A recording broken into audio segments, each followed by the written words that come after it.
Hey guys, Amy Bass here. Miss Tiffany asked me to talk to you guys at co-op tomorrow, but unfortunately we are having, I guess, a blizzard, and so we will not be meeting. But I thought maybe I'd be able to share with you guys a little bit about how we are kind of all connected in some way to missionaries that seem like something really far away, but really we aren't so far away from these people that are in the books that we are reading. Lillian Trasher. My boys were talking to my mom about the book Lillian Trasher, and she said, Lillian Trasher, oh, that's interesting. Did you know that your granny and granddad worked at that orphanage a long time ago on a mission trip? And the boys were like, what? Are you kidding me? And it's true. Back in 1988, I know that sounds really long time ago. It's not. My grandparents and my family and all of my aunts, uncles, myself, my brothers, we all were a part of a group called Teen Missions International. They meet in Florida, and then you train for like 2 weeks, and then you get sent out wherever you have chosen to go, and you get sent out all over the world for your whole summer. And the younger you are, the less time you go, and the older you are, the longer you go. Like you might go for a couple of weeks if you're younger, and then the older you are, you might go for your entire summer. So my grandparents were older, of course, and they were leaders. So every group of kids have adults that go with them. And so my grandparents were the leaders, and they were in charge of like 20 kids. And so they went over to Lillian Trasher's orphanage in 1988, and they were the leaders, and they spent their entire summer over there taking care of the kids and working. And my mom was giving me some of the information when I said, really? I didn't remember that because I was only 5.5 when this happened, and I remember them going to Egypt, but I didn't remember all the details. So she filled me in because she had their binder and everything, because when they passed away, they gave my mom all that kind of thing and everything. So their job with the mission team that went over there, they had 20 kids with them, and they were a work team, and they were in charge of building onto a dormitory that would house babies, so a lot of cribs and that kind of thing. So they would work in the mornings, boys and girls, and their team was from 15-year-olds or 16-year-olds up until like 18, 19-year-olds.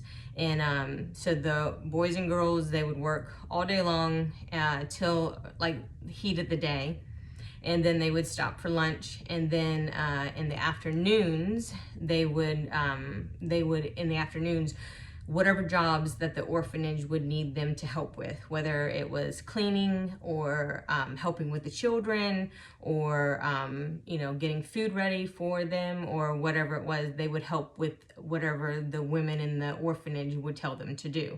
And they said that they immediately fell in love with all of these children, and they wanted to take all the kids home with them, and of course that's not allowed.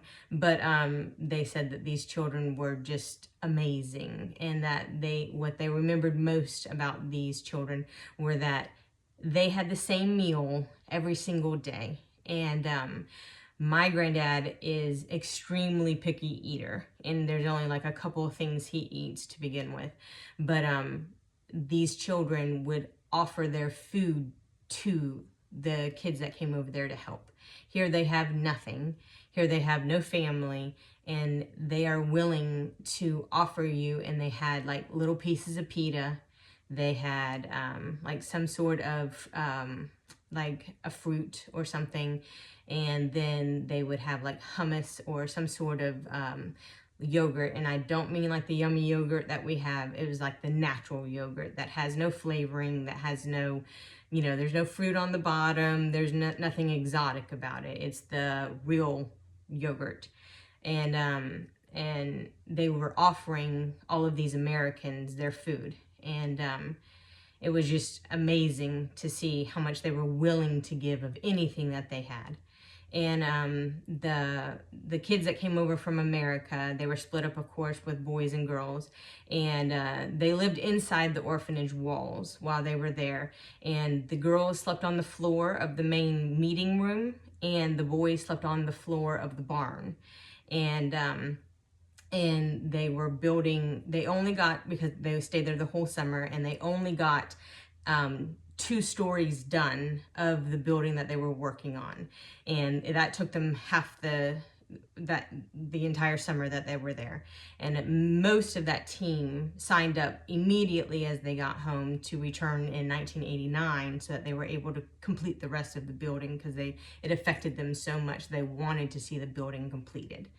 And another thing that really struck my granddad and granny was that everyone, including my grandparents, and my granddad is a very, I don't know how to say it nicely, he keeps what's his. He is not a very sharing person. And everyone on that team left everything except for what was on their body. They left every piece of clothing, every item that they had for those children. And it was including my granddad, including my grandmother, because these children had nothing, and they were happier than anyone that they've ever met. And so that taught these kids from America we have everything at our fingertips, and we are bored with everything, and we go to every store around, and we have access to everything, and we have more than we need, and we're not happy with anything that we have. And they just realize that there's so many people out there that don't have what we have.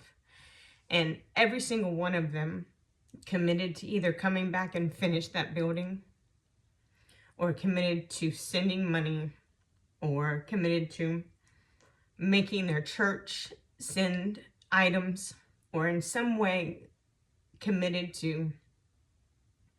And there's a group of them, and I found them on Facebook, and they keep together, and they either pray for them or keep up with that group, and it is amazing. And I just wanted to share about, you might feel like, just like Lillian, she didn't think she was really doing anything, and these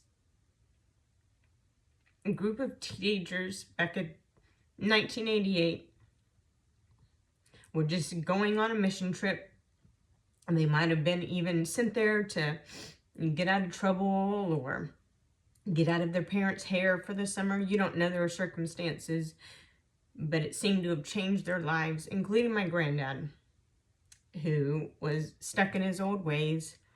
And when you go on these trips, they send you over with food. And any food that you have left over, you're supposed to bring it back with you so that they can give it to anybody or send it with another team if it's still good or whatever. And my granny is a very strict rule follower, and she left all of their food and all of their cooking supplies, and she got in trouble when she got back, and she didn't care, because she tried to explain to the people with the Teen Missions group that if they had seen how much this orphanage didn't have, they would have come home naked if they could have, because these children deserved everything. So I just wanted to let you know that it's really interesting that these books seem so far away, and they're talking about World War II and how far away that is. My granddad was in World War II, as in this book, but then he also was able to come over here and see this orphanage. So he was in both of those scenarios, and it's just amazing to me, and how you don't think you might be a part of something, but you don't know how God might use you. And so just keep an eye, and you don't know what his plan might be for you. So you might need to keep listening and obeying that still small voice. And I hope that we are all listening to that still small voice and paying attention to what he wants the plan to be, and that we are never messing up his plan. All right, guys, I hope you stay warm, and I hope y'all have a good day. Bye.